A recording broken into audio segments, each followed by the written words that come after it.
Ooh, hello my friends, hope you are well. Now, before your very eyes stands the first small unit of the great Swamperial Guard army, the first 60 points of a 2,000 point journey into the dank, swampy pits of despair. So, grab a cup of mud and let's get into it. Swamp miniatures. A couple of years ago, I saw an army showcase of the Grot Guard on the Play on Tabletop YouTube channel. A super cool kitbashed army mixing together Cadians and little green men, and since then I've been obsessed with the idea of doing something similar. The Cadians have always been my favourite group in 40k. I just love the idea of regular humans fighting against insurmountable odds in a universe where 8 foot tall, genetically engineered fighting suits of armour pulverise aliens and demons from hell without a second thought. I've always been into goblins because I basically am a little green skinned cave dweller myself, so the Grot Guard was speaking to me on a physical, emotional and spiritual level, and I really wanted to do something similar. So today I'm finally making a start on an idea this video had inspired and beginning my own Swamperial Guard army, with the plan being to create a 2,000 point army of various swamp dwelling creatures who have all been conscripted by the almighty swamp dweller for the most sacred of purposes, but more on that another time. For today, we'll make a humble start on this project with a small detachment of swampy goblin shocktroopers. I'd been feeling a bit overwhelmed to start with actually, as I was thinking about the whole army and how I wanted it to all fit together and how everything needed to match up and be supported by lore and blah blah blah blah blah. But then one easy little combination jumped out of the sprues, and after a delicate head removal and some fine tuning, all of a sudden, like the head of a newborn child crowning from its mother, my army was finally being born. If you've ever sat on an idea for a long time, you know the amount of self-imposed pressure there can be when it comes to actually executing it. I built up this image in my head of this huge army being perfectly kitbashed and painted and aligned to the meta, and that made me not want to even start it because it felt like such an unattainable goal. Instead, I had to really shift my mentality to get to work on this first unit, reminding myself that it didn't need to be perfect, it just needed to be finished, and that there was no way I'd be able to get it perfect anyway, but I would be able to learn and refine my techniques I use for the completed army as I build up smaller parts of it. But enough of that mumbo jumbo, let's get into the fun stuff. So here's the very first fully built member of our army, Sergeant Snotnose of the 69th Snot Battalion, well known amongst his men for his long nose and his long. And I know the rules for 40k can be quite finicky. I'm pretty sure there's some kind of stipulations about how you can name your armies and the individual units, but for now, since I'm completely clueless, I'm just going to go for what seems fun to me. So let's meet the rest of our unit. First up, we have Snarfin Yarpa, brother of Yarpin Snarfer, a pretty cool young goblin fella wielding a lasgun and wearing the skull of his former Cadian mentor as a symbol of good luck and prosperity. Then we have Grobo Smallfry, who started off as a solid one-piece, fully moulded Gretchen, but after some careful surgical intervention has now acquired a more fitting and sleeved Cadian arm and a pretty huge backpack, which reminded me of a year 7 on the first day of school. If you're not from the UK, you might need to Google that. I don't know. Anyway, our third shock trooper turned snot trooper in homage to their snotty brethren is Gringbad Bowerfonts, ready to bust down your bunker door and sling in a little grenade for a surprise hello. Following Greenbad is old large-faced small arm who wields a visually alternative but functionally identical lasgun. And I'm really enjoying the variety of the lasguns in the newer Shock Trooper box actually. It's nice to have some different designs to choose from instead of the same old lasguns. But speaking of the same old lasguns, say hello to Malborg Scarbold, a shirtless one-eyed goblin boy who is in fact wielding one of these iconic rifles, as I've been mixing in some newer shock troops and old Acadian infantry parts with the Gretchen today to create our little snot troopers. Following Malborg we have Craig, who was adopted at birth and was studying to become an architect until he took up the calling following the cataclysmic events which led to the first Great Swamp Wars, and he's equipped with a funny little sawn-off lasgun hybrid. Next up is Aragorn, son of Arathorn, heir to Isildur, saviour of hobbits, and what else needs to be said about him other than he carries around this massive comms pack so you can order pizza for the boys when they're deep in the swamps with no reception. And the true King of Gondor was the last of our small boys, and to finish off our squad we have two larger comrades being named MacBook Pro and Carrier Bag because I couldn't be bothered to make up any more goblin names.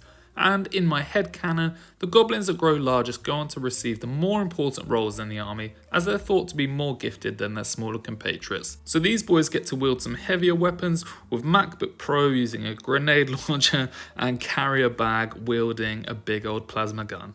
Then after a little bit of milliputting and general tidy up work, we're now looking at the first 10 custom made soldiers of the Swamperial Guard.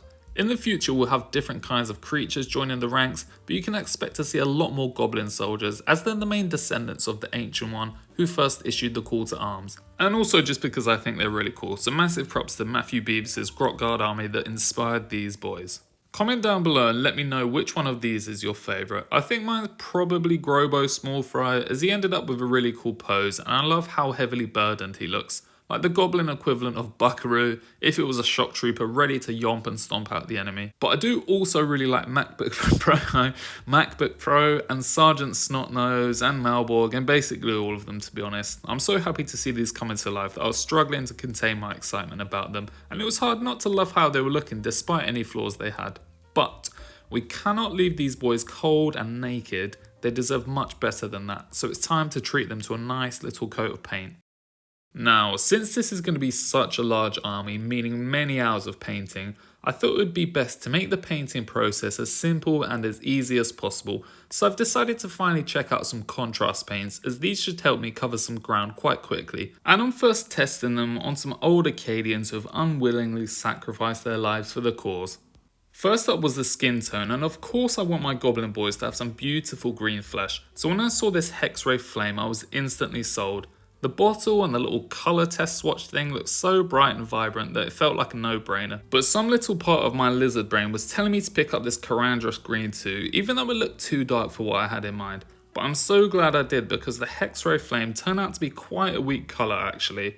At first I thought maybe I hadn't shaken it enough, but even after more shaking and applying a second coat, it was still nowhere near as strong as the Karandros green. So I'm definitely going to be using this instead, and I'm glad I listened to that little squeaky lizard voice in my brain. But what about the fatigues and the other little bits of clothing?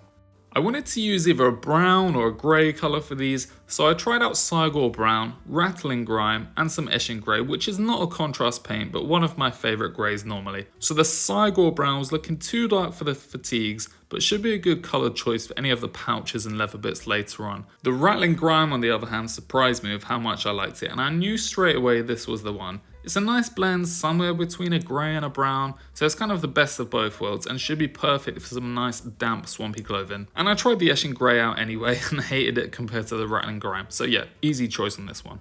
Now the final main colour I wanted to try out was a purple for the weapons and armour pieces, and I had some Shyish purple, Magos purple and some Volupus pink to choose from. And this was another easy choice, as the Shyish purple went on so dark and rich and nice that I knew it was the one straight away, which was then reaffirmed by Magos purple looking super weak and being a bit of a letdown really, and the Volupus pink looking a bit too pink, which should come as a surprise to no one other than me apparently. So I think these are going to be the main colours for the army, but I thought it'd be worth testing them over some different priming choices also to see which works best. So I have some more sacrificial Cadians primed in Wraithbone, generic primer grey and chaos black, all of them having a quick dry brushing with some white as a kind of Zenithal / slap chop hybrid. I applied my colours as fast and as rough as I possibly could and then gave them a quick comparison. The black prime mini was definitely not it, with the black darkening down our colours a lot more than I wanted, but it was a close contest between the remaining two. In the end I decided to go for the grey primed one, as I thought the fatigues on the Wraithbone were just slightly too bright for what I wanted, whilst the grey ones had a bit more depth to them and looked quite dark and swampy. So with that we were all set to go. I got the first unit of the 69th Snot Battalion primed up and dry brushed, and now it was finally time to paint them up.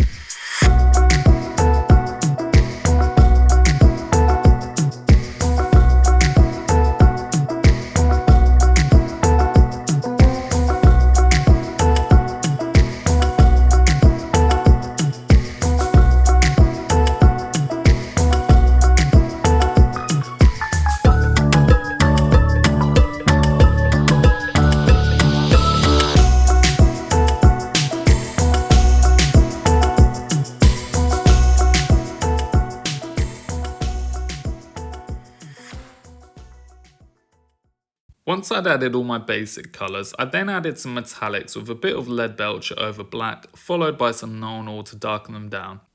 I also painted any of the last details that were still blank at this point, and I'm not sure exactly how long it took me to get to this stage, but I can say with certainty it was a lot faster than I'd normally be. So contrast paints definitely work, who would have thought? And although they don't look perfect, they look really good for the amount of effort used, so I'm definitely happy with them and looking forward to using them more in the future. At this point, all that was really left for my shocktroopers was to give them some highlights to make everything pop a bit more, and I started with the flesh, for which I used some moot green. This went really well with the Caradron green, and I didn't really have to work too hard to get a decent looking blend between the two colours, and it definitely helped the skin to contrast a bit more from the darker armour and fatigue pieces. I used some Xerius purple to add some quick edge highlights to the armour and weapons, which was good because they were looking a bit dark by now, and this helped to break everything up a bit more. I then mixed some Karakstone and Dawnstone together to add a bit more of a paler grey highlight to the clothing pieces, and for the final main highlights I used some Mournfang Brown to tickle on a bit of extra colour to the pouches, bags and leather straps. And now the minis were so close to being finished. They were looking good, but I needed to just go around and do my final touches, which included painting in the eyes using some darker and lighter shades of red, colouring the distinctly British looking teeth, and it's okay, I'm allowed to say that because I'm British myself and have the exact same teeth as this guy. Nah, they're not that bad, or actually are they? I tidied up any messy spots where the contrast paints had bled through into each other, and also repainted the plasma gun because I wanted more of a complementary fluorescent green colour, and then finally painting on the little Aquillas with a very dainty little brush. Lovely. I'm going to be sticking these guys onto some very quick temporary bases, as I haven't quite finalised my basing scheme for this army yet, so I've just plonked on a bit of mud, given that a dry brush, added a tiny bit of fine flock, and then added some swampy goo stuff in tiny pools. This is literally just to give our shocktroopers something to stand on until I can finalise my basing scheme, and there'll probably be a video of that process soon. But for now, let's see how our boys look in their natural habitat.